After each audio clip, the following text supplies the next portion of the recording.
అపోస్తుల కార్యముల గ్రంథం 11వ అధ్యాయం 19-20 వచనాలు వాక్యములో నుండి చదువుకుందాం. అపోస్తుల కార్యముల గ్రంథము 11వ అధ్యాయము 19-20 వచనాలు మనము చదువుకుందాం. స్తెఫను విషయములో కలిగిన శ్రమను బట్టి చెదిరిపోయిన వారు యూదులకు తప్ప మరి ఎవనికి నీ వాక్యము బోధింపక ఫెనీకే, కుప్ర, అంతియొకయ ప్రదేశముల వరకు సంచరించిరి. కుప్రీలు కొందరును కురేనీయులు కొందరును వారిలో ఉండిరి. వీరు అంతియొకయకు వచ్చి గ్రీసు దేశపు వారితో మాట్లాడుచు ప్రభువైన యేసును గూర్చిన సువార్త ప్రకటించిరి. చాలండి. ప్రభునందు ప్రియులారా, కొర్నేలి ఇంటిని గూర్చినటువంటి విషయాలు మనము నేర్చుకున్నాం. కొర్నేలి ఇంటి వరకు జరిగినటువంటి సమావేశంలో పేతురు గారు పాలు పంపులు పొందటం, కొర్నేలి ఇంటి వారితో పాటు వారి బంధువులు, ముఖ్య స్నేహితులు కూడా వాక్యము విని దేవునికి వారు లోబడి బాప్తీసం పొందటం గత దినాలలో మనము చూసాం. ఇక ఇప్పుడు చరిత్ర మరొక వైపుకు తిరుగుతుంది. సంఘ చరిత్ర మరొక వైపుకు తిరుగుతుంది. ఇక్కడ నుండి బహు జాగ్రత్తగా మీరు ఆలోచించాలి. దైవ గ్రంథంలో మనము చదువుకున్నటువంటి భాగంలో మనము ఎన్నో విషయాలు విన్నాం. సౌలు రక్షించబడటం, ఆ తరువాత అతడు దేవుని వాక్యాన్ని ప్రకటిస్తూ ఉండగా అనేక మంది అతన్ని చంపాలి అని అనుకోవటం, ఆ తరువాత అక్కడ ఉన్న వారందరూ కూడా అతనిని తన ఊరు తార్సుకు పంపించటం, ఆ తర్వాత పేతురు గారి ప్రస్తావన లేక పేతురు గారి పరిచర్య జరిగించటం అనేటువంటిది మనం చూస్తూ వచ్చాం. ఇప్పుడు వాస్తవానికి పౌలు గారు ఎక్కడున్నాడు? పౌలు గారు తన సొంత ఊరికి వెళ్ళిపోయాడు. పంపించేశారు కదా, తార్సులో ఉన్నాడు. ఈ మధ్య కాలములో అన్యులకు సువార్త ప్రకటించటానికి పేతురు గారి యొక్క ప్రస్తావన అనేటువంటిది మనము చూస్తూ ఉన్నాం. ఇక స్తెఫను విషయంలో జరిగిన శ్రమ ఏంటో మనందరికీ తెలుసు కదా. స్తెఫను విషయంలో ఏం జరిగింది? స్తెఫనును రాళ్లతో కొట్టి ఏం చేశారు? చంపివేసినట్లుగా మనం చూస్తున్నాం, వాక్యాన్ని ప్రకటించినందుకు. ఆ తరువాత స్తెఫనును సమాధి చేసిన తర్వాత సౌలు రావటం, ఆ సమయములో సౌలు అనేకులను బాధించటం, ఈడ్చుకొని వెళ్ళటం, అనేకులను చంపటం, చెరసాలలో వేయటం మనం చూస్తాం. ఆ రీతిగా సౌలుతో ప్రియులారా సౌలు కొనసాగిస్తుండగా తమస్కు దగ్గర దేవుడు సౌలును దర్శించటం, అతన్ని మార్చటం మనం చూస్తాం. స్తెఫను విషయంలో చాలా మంది చెదిరిపోయారు కదా. ఒకసారి ఆ వచనంలోకి వెళదాం రండి. ముందు ఒకసారి ఆ మాటలు చూద్దాం. బైబిల్లో అదే అపోస్తుల కార్యముల గ్రంథం దేవుని వాక్యాన్ని మనము చూడగలిగితే 7వ అధ్యాయము 8వ అధ్యాయంలోకి వచ్చేయండి. 8వ అధ్యాయము వాక్యములో నుండి మొదటి నుండి చదవండి. మొదటి నుండి. ఆ కాలమందు యెరూషలేములోని సంఘమునకు గొప్ప హింస కలిగినందున అపోస్తులు తప్ప అందరూ యూదయ సమరయ దేశముల యందు చెదరిపోయిరి అని మనం చూస్తున్నాం. 7వ అధ్యాయములో స్తెఫను మరణం మనకు కనబడుతుంది. 8వ అధ్యాయములో సంఘానికి కలిగిన శ్రమ, గొప్ప హింస మనకు కనబడుతుంది. ఆ గొప్ప హింసలో అపోస్తులు మాత్రమే యెరూషలేములో ఉన్నారు. మిగిలినటువంటి విశ్వాసులందరూ, యూదులందరూ కూడా ఏమైపోయారు? చెదరిపోయారు. ఎక్కడెక్కడికి చెదరిపోయారు? యూదయ సమరయ ప్రాంతాలకు చెదరిపోయారు. ఇప్పుడు ఆ చెదరిపోయిన వారు చేస్తున్న పనేంటో ఇక్కడ మనం చూస్తున్నాం 11వ అధ్యాయంలో. ఇప్పుడు రండి, ఇప్పుడు 11వ అధ్యాయము 19వ వచనం ఇప్పుడు చదవండి. స్తెఫను విషయములో కలిగిన శ్రమను బట్టి చెదరిపోయిన వారు, ఎక్కడ? 8వ అధ్యాయంలో చెదిరిపోయిన వారు ఉన్నారే, వాళ్ళన్నమాట. ఆ చెదిరిపోయిన వారు ఏం చేస్తున్నారంటే, యూదులకు తప్ప ఎవ్వరికి వాక్యం బోధించట్ల, వీళ్ళు ఎవరికి బోధించటం లేదు. ఫినేకే, కుప్రా, అంతియొకయ ప్రదేశముల వరకు సంచరించిరి అని వాక్యంలో చూస్తున్నాం. అంటే ఇప్పుడు సువార్త యూదయ సమరయ ప్రాంతాలకే కాకుండా ఎక్కడికి వెళ్ళిపోయింది చూడండి. ఎక్కడికి వెళ్ళిపోయింది? ఫినేకే, కుప్రా, అంతియొకయ, అంటే సిరియా ప్రాంతాలకు వెళ్ళిపోయింది. సిరియా, అంతియొకయ అనే మాట మనం చూస్తున్నాం కదా. అంతియొకయ అనేటువంటి ప్రాంతాలు రెండుంటాయి బైబిల్లో. అంతియొకయ అనగానే మీరు అంతియొకయ అనుకోకండి, ఒకే అంతియొకయకు మీరు ఆలోచన పెట్టుకోకండి. పౌలు ప్రయాణాలు అనే మ్యాప్ తీయండి ఇప్పుడు బైబిల్ గ్రంథంలో.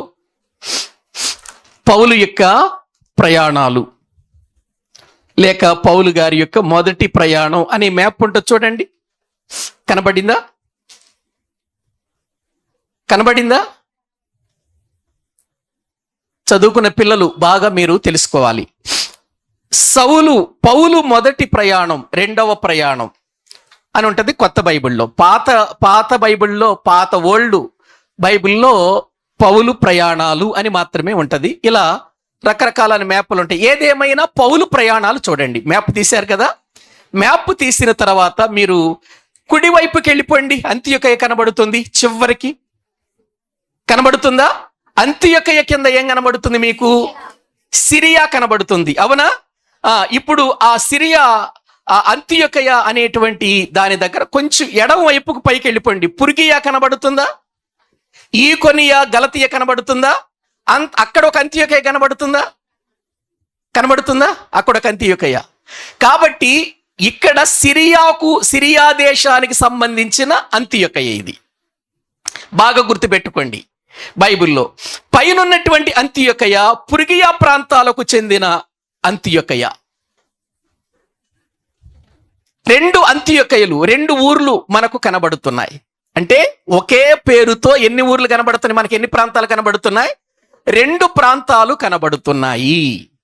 కాబట్టి మనకు బైబిల్ గ్రంథంలో అంతియొకయ అనేటువంటి పేరు తగలగానే మనకు వెంటనే ఇది సిరియాలో ఉన్నటువంటి అంతియొకయ, పుర్గియా ప్రాంతాలలో ఉన్న అంతియొకయ, ఏ ప్రాంతములో ఉన్నటువంటి అంతియొకయ అనేది మనకు తెలియాలి. అర్థమవుతుందా? ఇప్పుడు రండి, ఇక్కడ వాక్యములో ఎక్కడెక్కడికి సువార్త ప్రకటించబడింది అపోస్తుల కార్యముల గ్రంథంలో మనం చదువుకున్న భాగములో? ఫినేకే, కుప్రా, అంతియొకయ అనే ప్రాంతాలకు సువార్త ప్రకటించబడింది. అక్కడికి వెళ్ళింది. అయినప్పటికీ ఈ చెదిరిపోయిన వాళ్ళంతా యూదులకే వాక్యం చెప్పారు కానీ అన్యులకు ఏం చేయలేదు, వీళ్ళు వాక్యం చెప్పలేదు. అప్పుడు అక్కడ దేవుని వాక్యం విన్నటువంటి వారిలో 2 గుంపులు మనకు కనబడుతున్నాయి.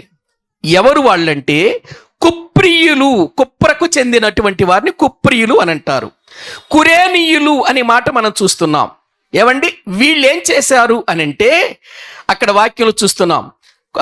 వారిలో 20వ వచనం చదవండి. 20వ వచనం, కుప్రియులు కొందరును కురేనీయులు కొందరును వారిలో ఉండిరి. వీరు అంతియొకయకు వచ్చి గ్రీసు దేశపు వారితో మాట్లాడుచు ప్రభువైన యేసును గూర్చిన సువార్త ప్రకటించిరి. అంటే ఇప్పుడు సువార్త ఎక్కడికి వెళ్ళిపోయింది? గ్రీసు ప్రాంతానికి వెళ్ళిపోయింది. చూడండి ఎంత అద్భుతం జరిగిందో చూడండి ప్రియులారా. ఒక ప్రక్క సంఘానికి శ్రమలు జరుగుతున్నాయి, మరో ప్రక్క సంఘం ఏమవుతుంది? ఆనాటి దినాలలో విస్తరిస్తూ ఉంది. యూదయ, సమరయ, గలిలయ ప్రాంతాల గుండా ఫినీకే, కుప్రా, అంతియొకయ ప్రాంతాలకు వెళ్ళిపోయింది. ఇప్పుడు గ్రీసు వారికి కూడా వాక్యం అందించబడింది. వారు గ్రీసు దేశస్తులు ఎవరు? అక్కడ వాక్యంలో మనము చూస్తున్నాం, గ్రీసు దేశపు వారితో అనే మాట చూస్తున్నాం. గ్రీసు దేశస్తులు అనంటే చాలా జ్ఞానవంతులు. గ్రీసు దేశస్తులు ఎప్పుడు జ్ఞానాన్నే వెతుకుతారు. వాళ్ళు ఒకసారి మీరు కొరింథీయులకు రాసిన మొదటి పత్రిక మొదటి అధ్యాయము, కొరింథీయులకు రాసిన మొదటి పత్రిక మొదటి అధ్యాయము వాక్యములో 22వ వచనం చదవండి. యూదులు సూచక క్రియలు చేయమని అడుగుచున్నారు, గ్రీసు దేశస్థులు జ్ఞానము వెతుకుచున్నారు. చాలండి. గ్రీసు దేశస్థులు ఏం వెతుకుతున్నారు? జ్ఞానాన్ని వెతికే వాళ్ళు గ్రీసు దేశస్థులు. వాళ్ళు ఎక్కడైనా ఎప్పుడైనా జ్ఞానం కావాలి అని అంటారు. జ్ఞానాన్ని వెతుకుతారు వాళ్ళు, జ్ఞానం మీదే ఆధారపడతారు వాళ్ళు గ్రీసు దేశస్థులు. మరొక విషయం చెప్పనా, బైబిల్ గ్రంథంలో మనకు తిమోతి అని ఒక యవనస్తుడు కనబడతాడు కదా. తిమోతి అని ఒక యవనస్తుడు కనబడతాడు. తిమోతి యొక్క తల్లేమో యూదురాలు, తండ్రేమో గ్రీసు దేశస్థుడు. మీరు ఒక్కసారి అదే అపోస్తుల కార్యముల గ్రంథం 16వ అధ్యాయం, అపోస్తుల కార్యముల గ్రంథం 16వ అధ్యాయము దేవుని వాక్యములో మొదటి వచనము నుండి మనము చదువుకుందాం. పౌలు దెర్బేకును లుస్త్రకును వచ్చెను. అక్కడ తిమోతి అను ఒక శిష్యుడుండెను. అతడు విశ్వసించిన ఒక యూదురాలి కుమారుడు. అతని తండ్రి గ్రీసు దేశస్థుడు. తల్లి ఎవరు? దేవుని యందు విశ్వాసం ఉంచిన యూదురాలు. తండ్రి ఎవరు? గ్రీసు దేశస్థుడు అని దేవుని వాక్యంలో చూస్తున్నాం. మరొక విషయాన్ని చెప్పనా, బైబిల్ గ్రంథంలో మనకు ఒక కనాను స్త్రీ యేసు ప్రభు దగ్గరకు వచ్చి, అయ్యా నా కుమార్తె దయ్యము పట్టి బహు బాధపడుతుంది, నా కుమార్తెను బాగు చేయి అని అంటే, యేసు ప్రభు వారు పిల్లల రొట్టె ముక్క తీసుకొని కుక్క పిల్లలకు వేయటం యుక్తము కాదు అని అన్నప్పుడు విధేయురాలై, నిజమే ప్రభువా, మరి కుక్క పిల్లలు కూడా యజమానుని బల్ల మీద నుండి పడే రొట్టె ముక్కలు తింటాయి కదా అన్నప్పుడు ఆమె గొప్ప విశ్వాసిగా మారింది. చూసారా? ఆమె కూడా గ్రీసు దేశానికి సంబంధించినటువంటి వ్యక్తి. కావాలంటే మీరు మార్కు సువార్తలోనికి రండి, చూడండి. ఆ మాటలు కూడా మీరు గమనించవచ్చు. 7వ అధ్యాయము 25వ వచనం. 7వ అధ్యాయము 25వ వచనం.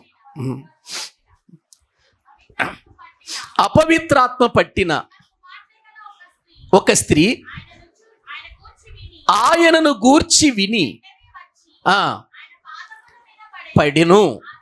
ఆ స్త్రీ సురేఫెనికియా వంశమందు పుట్టిన గ్రీసు దేశస్థురాలు అనుందా? ఉంది.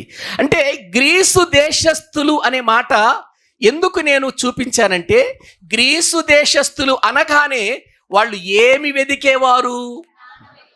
జ్ఞానాన్ని వెదికేవాళ్ళు, జ్ఞానం వెదికేవాళ్ళు. లోక సంబంధమైన జ్ఞానం అంటే వాళ్ళకి మహా ఇష్టం.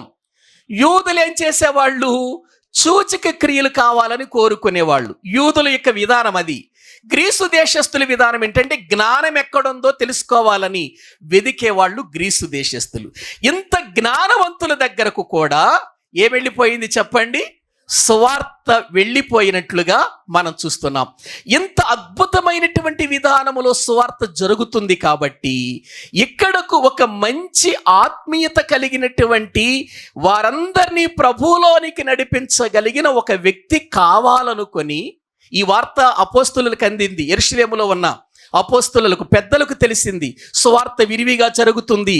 యోదయ, సమరయ ప్రాంతాల్లోనికి వెళ్ళిపోయి గ్రీసు దేశస్థులు కూడా ప్రభు వైపుకు తిరుగుతున్నారు, అనేకులు రక్షించబడుతున్నారు. కాబట్టి ఈ సమయంలో మనము ఎవరినైనా ఒకరిని పంపించాలి అంతియొకయకు అని ఆలోచించి బర్నబా గారిని పంపిస్తారు అంతియొకయకు. రండి చూద్దాం. బైబిల్ గ్రంథంలో 11వ అధ్యాయము అపోస్తుల కార్యములు 21-22 వచనాలు చదువుకుందాం. ప్రభువు హస్తము వారికి తోడయ్యుండెను కనుక నమ్మిన వారనేకులు ప్రభు తట్టు తిరిగిరి. వారిని గూర్చిన సమాచారము యెరూషలేములోనున్న సంఘపు వారు విని బర్నబాను అంతియొకయకు వరకు పంపిరి. అంటే ఇప్పుడు అంతియొకయలో సేవ చేయటానికి యెరూషలేములో ఉన్న పెద్దలు ఎవరిని పంపిస్తున్నారు? బర్నబా గారిని పంపిస్తున్నారు. ఎందుకంటే బర్నబా గారు ఎటువంటి వాడంటే, ఎంత లోయెస్ట్లో ఉన్నటువంటి వ్యక్తులనైనా పైకి తీసుకురాగలిగిన ఒక మంచి హెచ్చరిక పుత్రుడు. ఎందుకంటే ఇంకొక విషయం చెప్పనా, ఇతడు ఎక్కడ పుట్టినవాడు అనంటే ఒక్కసారి మనం దేవుని వాక్యములో చూద్దాము రండి. అదే అపోస్తుల కార్యముల గ్రంథం. అపోస్తులు ఇతనికి మంచి పేరు పెట్టుకున్నారండి. వాక్యములో 4వ అధ్యాయము 36వ వచనాన్ని చదువుకుందామండి. అపోస్తుల కార్యముల గ్రంథం 4వ అధ్యాయం 36వ వచనం. కొప్రలో పుట్టిన లేవీయుడగు యోసేపు అను ఒకడుండెను. అతనికి అపోస్తులు హెచ్చరిక పుత్రుడు అని అర్థమిచ్చు బర్నబా అను పేరు పెట్టియుండిరి. ఇతడు భూమి గలవాడయ్యుండి దానిని అమ్మి దాని వెల తెచ్చి అపోస్తుల పాదముల యొద్ద పెట్టెను. చాలండి.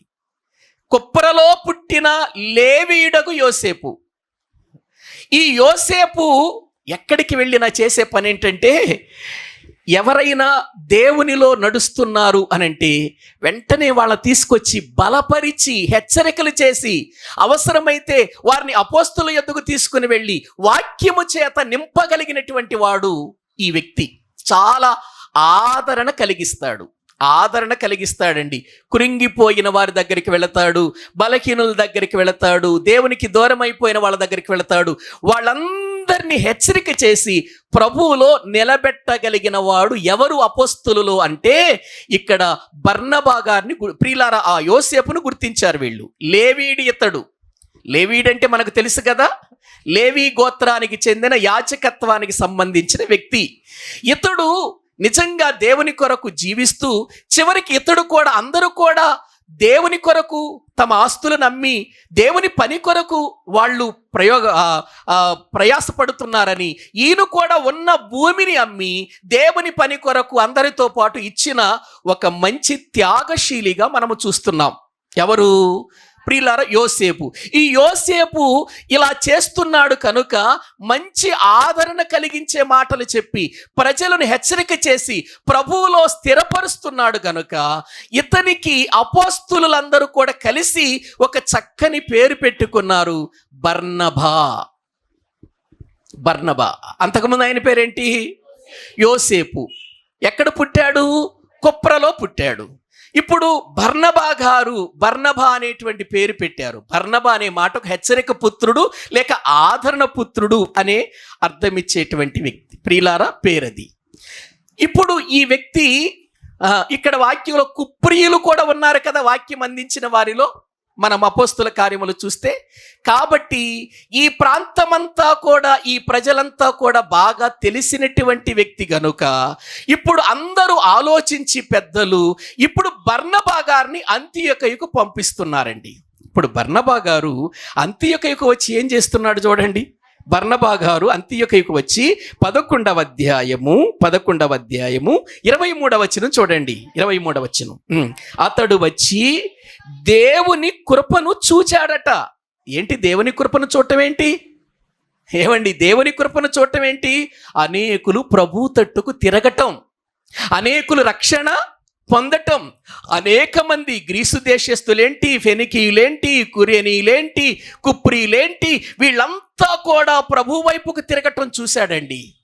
చూసి చాలా ఆనందపడి అతడు ప్రభువును స్థిర హృదయముతో హత్తుకొనవలెనని అందరినీ ఏం చేస్తున్నాడు? హెచ్చరిక చేస్తున్నట్లుగా మనం చూస్తున్నాం. ఆయన పేరే హెచ్చరిక పుత్రుడిగా.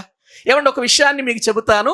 అసలు పౌలు గారిని ఎక్కడో ఒక ప్రక్కన ఉన్నటువంటి పౌలు గారు రక్షించబడిన తర్వాత అపోస్తుల యొద్దకు తీసుకొని వెళ్ళి ఇతడు నిజముగా రక్షించబడిన వాడు, ప్రభు కొరకు బ్రతుకుతున్నవాడని అసలు పరిచయం చేసింది ఎవరు? బర్నబా గారేగా. ఏమండి, లేకపోతే పౌలు ఎలా తెలిసేది చెప్పండి? అసలు పైన నిలబెట్టి అతన్ని ఒక స్థానములో నిలిపింది ఎవరు అని అంటే బర్నబా గారే. ఎవరిని? పౌలు గారిని.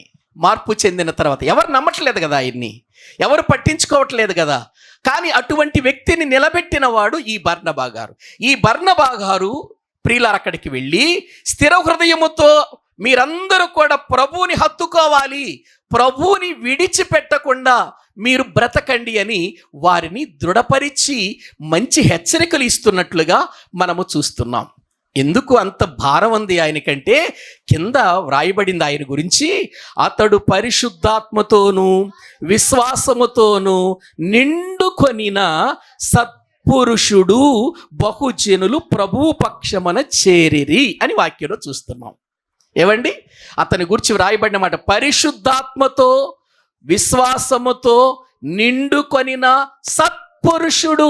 సత్పురుషుడు సత్పురుషుడు అని అనాలంటే నిజంగా ఆ వ్యక్తికి చాలా గట్స్ ఉండాలండి. ఎవరిని పడితే వాళ్ళని సత్పురుషుడు అని అనకూడదు. ఒకసారి ప్రియులారా, ఒక యవనస్తుడు, ధనవంతుడు, గొప్ప భాగ్యవంతుడు, ఒక అధికారము కలిగినటువంటి వాడు యేసు ప్రభు దగ్గరకు వచ్చి ఆయనతో ఒక మాట అన్నాడు, సద్బోధకుడా, నిత్య జీవమునకు వారసుడగుటకు నేనేమి చేయవలెను అనంటే యేసు ప్రభు అన్నాడు, నన్ను సత్పురుషుడని ఎలా మాట్లాడుచున్నావు? దేవుడొక్కడే సత్పురుషుడు కదా. అంటే నన్ను నీవు ఎలా తెలుసుకున్నావు, ఎలా అంగీకరించావు, సత్పురుషుడుగా నువ్వు నన్ను గురించి ఏ విధంగా మాట్లాడగలుగుతున్నావు అని అడిగినట్లుగా మనం చూస్తున్నాం కదా బైబిల్లో. ప్రియులారా, గమనించండి, సత్పురుషుడు అనే మాట అనాలి అనంటే అతనిలో అటువంటి గుణలక్షణాలు ఉంటే తప్ప సత్పురుషుడు, సత్యాన్ని బోధించేవాడు, సత్యాన్ని ప్రకటించేవాడు, సత్యములో నడిచేవాడినే సత్పురుషుడు అంటారు. సత్యములో నడవాలి, సత్యమును ప్రకటించాలి, సత్యములో ప్రియులారా అతడు జీవించాలి, సత్యాన్నే ప్రకటించాలి. అటువంటి వాడినే సత్పురుషుడు అని అంటారు. నిజంగా అక్కడ అతని గూర్చి పరిశుద్ధాత్ముడు రాయిస్తున్న మాట చూడండి, పరిశుద్ధాత్మతోనూ విశ్వాసముతోనూ నిండుకొనిన సత్పురుషుడు అని వాక్యములో మనము చూస్తుంటున్నాం. అతన్ని చూచి అతని మాటలు విని అనేకులు ప్రభువు పక్షమున చేరిరి అని ఉంది చూడండి. అక్కడ ఉందా? జనులు ప్రభువు పక్షమున చేరిరి. జనాలు విపరీతంగా రక్షించబడుతున్నారు, దేవుని సువార్తకు లోబడిపోతున్నారు అక్కడ ఉన్నటువంటి వాళ్ళు. ఇది తెలిసినటువంటి బర్నబా గారు ఆలోచించాడు, అరే నేను ఒక్కడినే ఇక్కడ దేవుని పరిచర్య చేస్తున్నాను, ఈ సమయంలో నాకు దగ్గరలో తార్సు ఉంది కదా, ఆ తార్సుకు వెళ్ళి పౌలు గారిని పంపించాం కదా, ఆ పౌలు గారిని తీసుకొస్తే మేమిద్దరం కలిసి అద్భుతమైన సేవ చేయగలం అని అనుకున్నాడు. నిజంగా అండి, ఇక్కడ ఆ బర్నబా గారి ఆలోచన చూడండి. ఏవండి, ఒక బోధకుడు, ప్రియులారా, ఆయన బోధకుడుగా స్థలానికి వచ్చాడు.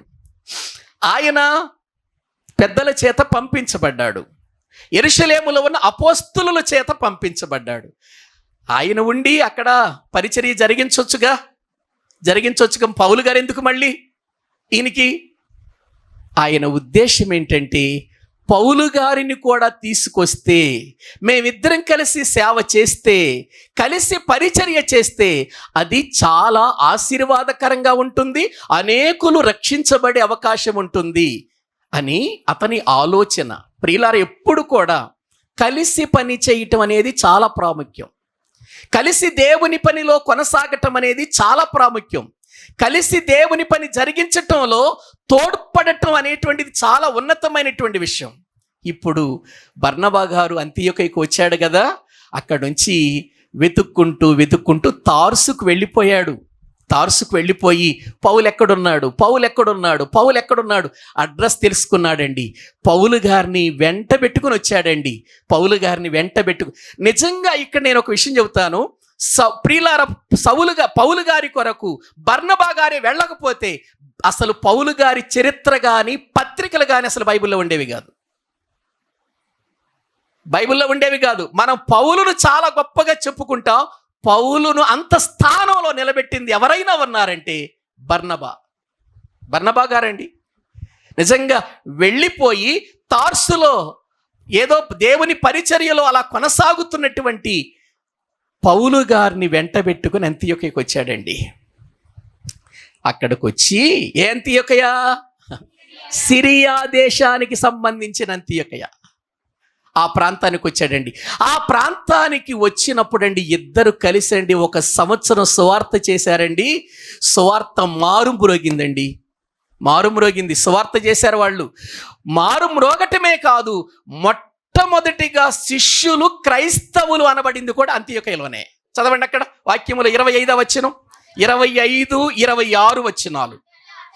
అంతటా అతడు సౌలును వెదుకుటకు తార్సునకు వెళ్ళి అతనిని కనుగొని అంతియొకయకు తోడుకొని వచ్చెను. వారు కలిసి 1 సంవత్సరం అంతయు సంఘములో ఉండి బహు జనములకు వాక్యమును బోధించిరి. మొట్టమొదట అంతియొకయలో శిష్యులు క్రైస్తవులు అనబడిరి. అండర్లైన్ చేసుకోండి ఆ మాట. మొట్టమొదటిగా క్రైస్తవులు అనే పేరు ఎక్కడ ప్రారంభమైంది అనగానే మీరేం చెప్పాలి? అంతియొకయలో అని చెప్పాలి. అక్కడి నుంచే ప్రారంభమైంది క్రైస్తవులు అనే మాట. క్రైస్తవులు అనే మాట అక్కడే ప్రారంభమైంది. మొట్టమొదటిగా అంతియొకయలో పౌలు బర్నబా గారి యొక్క పరిచర్యలో అనేకులు రక్షించబడి శిష్యులుగా మార్చబడి ఆ శిష్యులు క్రైస్తవులుగా పిలవబడింది అక్కడి నుంచే ప్రారంభమైనట్లుగా మనము చూస్తూ ఉంటున్నాం. ఎంత గొప్ప విషయం అండి! క్రైస్తవులు అనే మాట అంతియొకయ నుండి రావటం, ఆ అంతియొకయలో బర్నబా గారు పౌలు గారు దేవుని పరిచర్య చేయటం. ఇప్పుడు తార్సులో ఉన్నటువంటి పౌలు గారు ఎక్కడికి వచ్చేసాడు? ఇప్పుడు అంతియొకయ ప్రాంతానికి వచ్చేసాడు. దేనికోసం? డబ్బు సంపాదించటానికి కాదు, ఆస్తులు సంపాదించటానికి కాదు, అంతస్తులు కట్టుకోవటానికి కాదు వచ్చింది. వీళ్ళిద్దరు కలిసి ఏం చేయాలనుకుంటున్నారు చెప్పండి? దేవుని పని చేయాలి. ప్రియులారా, దేవుని పని చేసేవారికి ఆస్తుల మీద, అంతస్తుల మీద, డబ్బు మీద, లేక ఈ లోక సంబంధమైన సంపదల మీద కోరికలు ఉండకూడదండి. దేవుని సేవ చేసేవారికి గ్రహించండి. కాకపోతే ఈ రోజున పరిస్థితులన్నీ తారుమారైపోతున్నాయి అనుకోండి. దేవుని పరిచర్య చేసేవాని మనసంతా ఏంటంటే సువార్త అందించాలి, అనేకులను ప్రభు యొద్దకు నడిపించాలి. ఇదే ఆశై ఉండాలి, ఇదే మన ధ్యేయమై ఉండాలి, ఇదే మన గోల్ అయి ఉండాలి. ప్రియులారా గమనించండి. ఇక్కడ సరే వీళ్ళు అక్కడ క్రైస్తవులు అనబడ్డారు. ఇప్పుడు ఆ దినాలలో యెరూషలేము నుండి కొంతమంది ప్రవక్తలు అంతియొకయకు వచ్చారండి. యెరూషలేము నుండి వచ్చినటువంటి వారిలో అగబు అనేటువంటి ఒక ప్రవక్త కనబడతాడు. ఆ ప్రవక్త ఏం చెప్పాడంటే, ఇదిగో భయంకరమైన కరువు రాబోతుంది అని చెప్పాడండి. ఒకసారి చదవండి ఆ మాటలు. 27వ వచనం. ఆ దినముల యందు ప్రవక్తలు యెరూషలేము నుండి అంతియొకయకు వచ్చిరి. వారిలో అగబు అను ఒకడు నిలవబడి భూలోకమంతటా గొప్ప కరువు రాబోవుచున్నదని ఆత్మ ద్వారా సూచించెను. అది క్లౌదియా చక్రవర్తి కాలమందు సంభవించెను. ఇప్పుడు ఇక్కడ మిమ్మల్ని ఒక ప్రశ్న అడుగుతాను. క్లౌదియా చక్రవర్తి ఎప్పటి నుండి ఉన్నాడు? ఇక్కడ ప్రియులారా, క్లౌదియా చక్రవర్తి యొక్క కాలమందు ఒక ప్రవక్త. ఎవరు ఆ ప్రవక్త అంటే అగబు ప్రవక్త వచ్చి భూలోకమందంతటా ఏమి రాబోతుందని చెప్పాడు? కరువు రాబోతుంది. ఒక ప్రక్కేమో అంతియొకయలో అప్పుడే ఉత్సాహం, అప్పుడే ఆనందం, అప్పుడే ప్రియులారా వారి యొక్క జీవితంలో రక్షణ పొందుతున్నారు కదా, క్రైస్తవులు అనబడటం. ఇవన్నీ ఒక ప్రక్క జరుగుతుంటే మరో ప్రక్క ప్రియులారా భూలోకమంతా ఏం రాబోతుంది? కరువు రాబోతుందని ప్రవక్త చెప్పాడు. ఇప్పుడు ఏం చేయాలి వీళ్ళు? ఇలా కరువు రాబోతుంది అనే విషయాన్ని తెలుసుకున్నప్పుడు ప్రియులారా వెంటనే శిష్యులు ఆలోచించకుండా వెంటనే ఇదిగో కరువు రాబోతుంది, మనమందరము కూడా ఎంతో సహాయపడాలి ఇప్పుడు, కాబట్టి శిష్యులుగా మనమందరం ఉన్నాం, కాబట్టి మీకు తోచింది చేయండి అని సంఘములో ఉన్న వాళ్ళందరి చేత పోగించేశారు. వెంటనే డబ్బులు పోగు చేయించి సౌలు గారి ద్వారా, బర్నబా గారి ద్వారా యెరూషలేమునకు ఆ డబ్బులు పంపించారు. ఎక్కడికి వెళ్ళిపోయింది డబ్బు? పౌలు గారు వాడుకోలా, బర్నబా గారు వాడుకోలేదు. చూడండి అక్కడ వాక్యములు మనము చూస్తే 29వ వచనం. అప్పుడు శిష్యులలో ప్రతి వాడును తన శక్తి కొలది నిశ్చయించుకొనెను.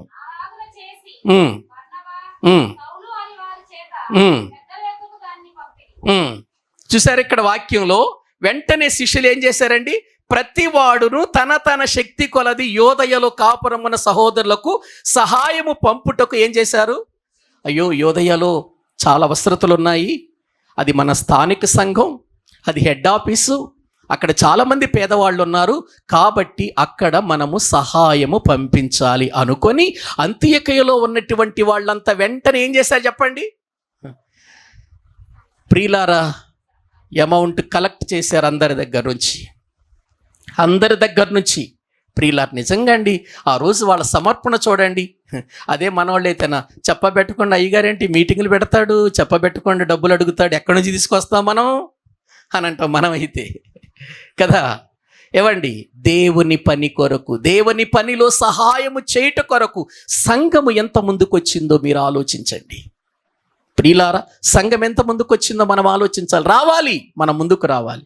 ఏవండి, మణిపూర్ పిల్లలు ఉన్నారు, చాలా వాళ్ళు దిక్కులేని వారిగా ఉన్నారు అని చెప్పటంతో మన సంఘంలో 2 సహోదరులు లేచారు. స్వీటీ, తర్వాత మన కృప, ఇద్దరు కూడా లేచారండి. ప్రతి నెల 6,000 వాళ్ళ దగ్గర నుంచి వస్తాయి. ప్రతి నెల 6,000. ప్రియులారా, నా 5,000 మొత్తం ప్రియులారా 11,000 ప్రతి నెల ఈ చిన్న సంఘము నుండి సిక్కిం వెళతాయండి డబ్బులు, మణిపూర్ పిల్లల కోసం, అక్కడ పేద సేవకుల కోసం. నిజంగా వాళ్ళు చాలా ఆశ్చర్యపోతారు. సంఘం చాలా చిన్నదండి, చిన్న సంఘములో నుండి మీరు నిజంగా ఇంత అమౌంట్ ప్రతి నెల పంపిస్తున్నారు, 11,000 పంపిస్తున్నారు అని అంటే నిజంగా మాకు చాలా ఆశ్చర్యం అనిపిస్తుందండి. చాలామంది సేవకులు ప్రియులారా ఆశ్చర్యపోతారు. ఎందుకో తెలుసా? ఇది మనం అనుకున్నది కాదండి, ఇదేదో మనం జరిగించేది కాదండి. సంఘంలో జరగవలసిన పనులలో ఇదొక పని. ఆలోచించండి. చాలామంది సేవకులు నాతో పాటు వచ్చారు సిక్కిము, ఆ పిల్లలను చూశారు. ఇప్పటికి కూడా పోయినసారి మేము ఫ్యామిలీతో వెళ్ళినప్పుడు ఒక పాప అయితే మమ్మల్ని పట్టుకొని బాగా ఏడ్చేసి, ఇప్పటికీ కూడా ఆ పాప మా పాపగా మేము భావించి ఎప్పుడు కూడా ఆ పాపతో మాట్లాడుతూ ఉంటాం. ఎందుకు నేను ఈ విషయాన్ని చెబుతున్నానంటే, సంఘం అంటే కేవలము మనము సంతోషించటమే కాదు, ఎవరైనా ప్రియులారా నిర్జీవమైనటువంటి స్థితిలో ఉన్నప్పుడు, అనాథలుగా ఉన్నప్పుడు, దిక్కులేని వారిగా ఉన్నప్పుడు వారికి సంఘము ఏం చేయాలి చెప్పండి? సహాయము చెయ్యాలి. మనకు తెలుసు కదా ఒక వాక్యం, దిక్కులేని పిల్లలను, విధవరాండ్రను వారి ఇబ్బందులలో పరామర్శించుటయే నిష్కళంకమైన భక్తిలో ఒక కార్యక్రమం. అది మనం ఎప్పుడు జరిగించాలి? ప్రియులారా, ఒకసారి ఆలోచించండి. అందుకే ఇక్కడ ఏం చేశారంటే, అంత్యొకయలో ఉన్నటువంటి శిష్యులందరూ కూడా కలిసి వారు కొంత అమౌంట్ పోగు చేసి అది ఎవరికిచ్చి పంపిస్తున్నారు? సౌలుకు, పౌలు గారికి, బర్నబా గారికి ఇచ్చి పంపిస్తున్నారు. ఇక్కడ నుంచి లెక్కేసుకోండి, పౌలు గారు యెరూషలేమునకు ఎన్నిసార్లు వెళుతున్నాడో చూద్దాం. ఇక్కడ నుంచి మీరు బాగా ఆలోచించాలి ఈ విషయాలు. కాబట్టి ఇప్పుడు పౌలు గారు, బర్నబా గారు కలిసి ఎక్కడికి వెళుతున్నారంటే ప్రియులారా, యెరూషలేమునకు వెళుతున్నారు. అమౌంట్ తీసుకొని, పోగు చేయబడిన అమౌంట్ తీసుకొని యెరూషలేములో ఉన్నటువంటి పెద్దలకి ఇవ్వటానికి వారు అక్కడి నుంచి బయలుదేరి వెళుతున్నారు. ఎందుకు? ఆనాటి దినాలలో ఎటువంటి వాహనాలు లేవు ప్రియులారా. వారు ప్రయాణం చేయాలంటే ప్రయాణ సౌకర్యాలు లేవు, సరైన రహదారులు లేవు. ఇటువంటి పరిస్థితులు ఇప్పుడు వీళ్ళు యెరూషలేముకి వెళ్ళిపోతున్నారు. ఎవరు? బర్నబా గారు, పౌలు గారు యెరూషలేమునకు వెళుతున్నారు. యెరూషలేమునకు వెళ్ళిన తర్వాత ఏం జరుగుతుందో అనే విషయాన్ని మనం ఆలోచన చేయబోతున్నాం. బాగా ఆలోచించండి ప్రియులారా, ఎంత అద్భుతంగా పరిచర్య జరుగుతుందో, ఎంత అద్భుతంగా దేవుని పనిలో ముందుకు వెళుతున్నారు. సంఘ చరిత్రలో అపోస్తలులు ఎంతగా తమ్మును తాము దేవుని కొరకై వారి సమర్పణ కలిగిన జీవితముతో ఉన్నారు. మనం చాలా విషయాలు నేర్చుకోబోతున్నాం. గమనించండి ప్రియులారా, ఒక ప్రక్క సంఘానికి హింస జరుగుతుంది, మరో ప్రక్క సంఘానికి ప్రియులారా ఇబ్బందులు జరుగుతున్నాయి. ఒక ప్రక్క కరువు, మరో ప్రక్క సేవ విస్తారంగా సువార్త ఏమవుతుంది? అనేక ప్రాంతాలకు విస్తరిస్తూ ఉంది ప్రియులారా. కాబట్టి ఏ విషయంలో కూడా మనము సంఘము విస్తరించటానికి, దేవుని పని జరగటానికి, సువార్త ప్రకటించబడటానికి ఈ విషయాలలో, దేవుని పని విషయాలలో ఎక్కడ కూడా వెనుకంజ వేయకూడదు. ఇది మనము ఎరిగిన వారమై దేవుని పని విషయంలో, ప్రియులారా, మీరెక్కడ సణుక్కోకండి, దేవుని పని విషయంలో ఎక్కడ గొనుక్కోకండి. చక్కగా దేవుని పనిలో సేవకునితో పాటు మీరందరూ కూడా సహకరించండి. అదే నేను కోరుకుంటాను. సేవకునితో పాటు మీరు కూడా సహకరించండి. మనందరి యొక్క కలిసి చేసే పని అనేక ఆత్మలను సంఘములోనికి ప్రియులర తీసుకొస్తుంది. సంఘం ఏమవుతుంది చెప్పండి? విస్తరిస్తుంది అనే విషయాన్ని మీకు తెలియచేస్తూ ఈరోజు నేను మీకు ఏం చెబుతున్నాను దీని ద్వారా అంటే, ఇదిగో నాదేముందలే సంఘంలో, నా పాత్రేముందలే, నాదేముందలే అని అనుకుని ప్రక్కకెళ్ళిపోకండి. సంఘములో నా బాధ్యత కూడా ఉంది అని చిన్నవారు మొదలుకొని పెద్దవారు వరకు కూడా గుర్తించండి. రక్షించబడిన ప్రతి ఒక్కరూ, చిన్నవారు మొదలుకొని పెద్దవారు వరకు కూడా సంఘ విస్తరణలో నేను కూడా పాలు పంపులు పొందాలి అని క్రైస్తవులంగా మనమందరము భావించిన నాడే సంఘము విస్తరిస్తుంది. ఒక ప్రక్క శ్రమలు ఉంటాయి, ఒక ప్రక్క ఇరుకులుంటాయి, అవమానాలు ఉంటాయి. అనేకులు మనం నిందిస్తారు దేవుని పని చేస్తున్నప్పుడు. వీటన్నిటిని అసలు మనం పట్టించుకోకూడదు. సంఘం అంటేనే శ్రమలతో ముందు కొనసాగేది. కాబట్టి ఎవరో ఏదో అన్నారని, ఎవరో ఏదో మాట్లాడారని సంఘానికి మనము దూరము కాకూడదు. సంఘములో సహకరించటంలో మనం వెనుకంజ వేయకూడదు. ఇది మీరు దృఢ నిశ్చయముతో తెలుసుకొని ఒక బర్నబా గారిలాగా నేను హెచ్చరిక చేస్తున్నాను. ఈ హెచ్చరికను మీ హృదయాలలో పెట్టుకొని దేవుని పనిలో నాతో కూడా కలవండి, కలిసి దేవుని పనిలో ముందు కొనసాగమని సంగమగా మీ అందరికీ హెచ్చరిక చేస్తూ ఈ మాటలు ముగిస్తున్నాను. తలల వంచండి, ప్రార్థన చేసుకుందాం. తలల వంచండి, ప్రార్థన చేసుకుందాం. ప్రభువా, నిజమే నాయన, ఈ లోకములో సంఘానికి ఎన్నో శ్రమలు కలుగుతున్నాయి. సంఘము అనేదే లేకుండా చేయటానికి సాతాను శక్తులు ఎంతో పని చేస్తూనే ఉన్నాయి తండ్రి. అయినా భయపడకుండా నీ సన్నిధిలో ప్రభువా, నీ సేవకునితో కూడా కలిసి ప్రార్థన చేయాలంటే ప్రార్థనలో, వాక్యము బోధించాలంటే వాక్యము బోధించుటలో, సంఘములో నాయనా హెచ్చరిక చెయ్యాలంటే హెచ్చరికలో, సంఘములో అవసరతలలో పంపులు పొందాలంటే అవసరతలో పాలు పంపుటలు నా జీవితంలో నేను కూడా బాధ్యత వహిస్తానయ్యా. సంఘములో నా పాత్ర ఉందయ్యా. క్రీస్తు రక్తములో కడగబడినటువంటి నేను తండ్రి, సంఘములో నేను కూడా సభ్యురాలను. కాబట్టి నా వంతు పని నేను చేస్తానయ్యా. నా వంతుగా నేను నీ పనిలో ముందుకు కొనసాగుతాను. అది ప్రార్థనైనా, వాక్యమైనా, ఇచ్చుటలోనైనా, లేఖనైనా, నీ సువార్తను ప్రకటించుటలోనైనా నేను కూడా నా బాధ్యతను వహిస్తానయ్యా అని మనము దేవునికి అప్పగించుకొని ప్రభు సన్నిధిలో ముందుకు వెళదాం. ప్రార్థన చేసుకుందాం. పరిశుద్ధుడవైన తండ్రి, ప్రేమ కలిగిన ప్రభువా, మీకు వందనాలు. సంఘ చరిత్రలో అపోస్తుల కార్యముల గ్రంథం మమ్మలను బలపరుస్తుంది తండ్రి. నా మట్టుకు నేను ఎన్నో నాయనా విషయాలలో బలపడుతున్నాను. అందును బట్టి మీకు వందనాలు ప్రభువా. ప్రోత్సహించబడుతూ నీ పరిచర్యలు ఇంకా ముందుకు కొనసాగుటకు సహాయము చేయండి నాయనా. సంఘము చిన్నదే కావచ్చు కానీ ఈ చిన్న సంఘములో గొప్ప దేవుడున్నాడనే నమ్మకం నాకుంది నాయన. ఆ దేవుణ్ణి బట్టే మేము కొనసాగుతున్నాం. ఆ దేవుణ్ణి బట్టే ఈరోజు ఈ రీతిగా మేము జీవించగలుగుతున్నాము నాయన. సంఘములో ఉన్న ప్రతి బిడ్డను కూడా మీరు బలపరచు నాయన. మీ శక్తితో నింపండి, చెదిరిపోకుండా చేయండి. ఎక్కడ కూడా నాయన వారి ఆత్మీయ జీవితములో బలహీనులు కాక, జారిపోక, అయ్యా ఇదిగో ప్రభువా నీకు దూరమైపోయి బ్రతకక ప్రతి ఒక్కరు కూడా నీతో కలిసి నీ సన్నిధిలో ప్రభువా నాయన ఒకే కుటుంబముగా ముందుకు వెళ్ళుటకు సహాయము చేయండి. ఒకే బల్లలో పాలు పంపులు పొందుతున్నాం, ఒకే సన్నిధిలో ప్రభువా మేము జీవిస్తున్నాము తండ్రి. ఎక్కడ కూడా మా జీవితాలు తారుమారు కావద్దయ్యా. ప్రక్క శ్రమలు రావచ్చు, అవమానాలు రావచ్చు, కష్టాలు రావచ్చు, ఇరుకులు రావచ్చు, ఇబ్బందులు రావచ్చు. వాటన్నిటిని తట్టుకొని నిలబడతానయ్యా విశ్వాసములోనని మేమందరం ఒక తీర్మానముతో ప్రభువా ముందుకు వెళ్ళినట్లు నీ ఆత్మ చేత నడిపించండి. మా శరీరము యొక్క నాయన బలహీనతను బట్టి మేము బలహీనులము కాక, ఆత్మను బట్టి మేము బలవంతులమై తండ్రి ఒక్కొక్కరము నీ పనిలో ముందుకు కొనసాగుటకు సహాయము చేయండి. తండ్రి, క్రీస్తు శరీరం, క్రీస్తు రక్తం మా మధ్యలో ఉండగా మేము దానిని తినుచు త్రాగుచున్నప్పుడు తండ్రి, అది యోగ్యముగా దాన్ని తీసుకోవటానికి యోగ్యమైన ప్రవర్తన కలిగిన వారిగా మమ్మల్ని మేము విమర్శ చేసుకొని, మమ్మల్ని మేము తీర్పు తీర్చుకొని, నష్టాన్ని తెచ్చుకొనక మా బ్రతుకులలో ప్రభువ మీ దీవెనకరమైన హస్తాలలో గుండా మేము ప్రయాణించుటకు సహాయం చేయండి.